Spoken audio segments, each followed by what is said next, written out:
ये हैं वसीम रिजवी उर्फ जितेंद्र नारायण त्यागी। साहब ने हाल ही में इस्लाम धर्म को त्याग कर सनातन धर्म को अपना लिया है। अब जनाब ने जिस मजहब में जन्म लिया, पले बढ़े, उसी मजहब के खिलाफ समाज में नफरत के बीज फैलाने पर आमदा है। त्यागी साहब बुधवार को सीतापुर में थे। जरा सुनिए, ये फरमा रहे हैं कि इस्लाम धर्म आतंकवाद की नर्सरी है। अगर इस्लाम का आप नाम ले तो दूसरा नाम आतंकवाद का ही आता है। पूरी दुनिया आतंकी मुसलमानों से परेशान है।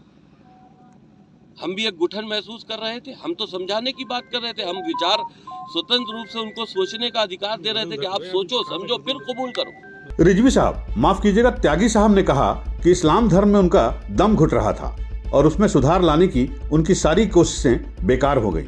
तब उन्होंने हिंदू धर्म अख्तियार किया। अपने दिल का गुबार निकालते हुए उन्होंने कहा कि हिंदुस्तानी मदरसे ISIS की विचारधारा से प्रभावित हैं। ऐसा नहीं होना चाहिए कोई हमारी हत्या करने की साजिश कर रहा हो, हम उससे बेफिक्र हो। आज ISIS जैसी संगठनें पूरे हिंदुस्तान को कैप्चर कर चुकी है। हर मस्जिद में, हर मदरसे में हमको ISIS की शाखा मानसिक तौर पर खुली मिलेगी, तो हमें उससे होशियार होना है। त्यागी साहब अब तक तैश में आ चुके थे और इस्लाम धर्म के बारे में आगे बोलते हुए उन्होंने कहा कि जिस धर्म में प्यार मोहब्बत नहीं वो अधर्म है। त्यागी साहब यही नहीं रुके, जोश में आकर उन्होंने इस्लाम धर्म के संस्थापक मोहम्मद साहब की शान में भी गुस्ताखी कर डाली। आज भी असलहे बदल गए हैं, रंग रूप बदल गया है, लेकिन हम ये समझते हैं कि 1400 साल पहले अरब की सरजमीन पर एक ऐसी दानवीय शक्ति ने जन्म लिया जो आज पूरी दुनिया में आतंक का एक केंद्र बना हुआ है। मोहम्मद द्वारा जो ये इस्लाम एक टेररिस्ट ऑर्गेनाइजेशन को जन्म दिया गया, आज उसके मानने वाले ही उससे परेशान हैं।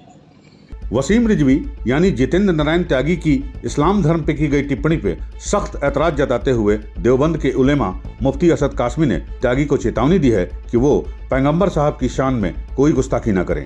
इसे मुसलमान कतई बर्दाश्त नहीं करेंगे। साथ ही उन्होंने सरकार से मांग की है कि देश का अमन चैन बर्बाद करने की कोशिश करने वाले इस शख्स को सलाखों के अंदर डाल दिया जाए। देखिए, वसीम रिजवी जब तक इस्लाम के अंदर थे, जब भी ये इस्लाम मुखालिफ बयान देते रहे, रसूलुल्लाह की शान में गुस्ताखी करते रहे, कुरान की शान में गुस्ताखी करते रहे। अब इन्होंने दूसरा धर्म इख्तियार कर लिया है, तो अब भी इनको चैन नहीं है। अब भी ये इस्लाम का पीछा नहीं छोड़ रहे हैं, इस्लाम के ख़िलाफ़ बयानबाजी कर रहे हैं। अभी हाल ही में जैसा कि आपने बतलाया, पैगम्बर अलैहिस्सलातु वस्सलाम की शान में इन्होंने गुस्ताखी की है, जिसको मुसलमान कतन बर्दाश्त नहीं करेगा। हम हुकूमत हिंद से मांग करते हैं कि इस शख्स के ख़िलाफ़ कानूनी कार्रवाई होनी चाहिए।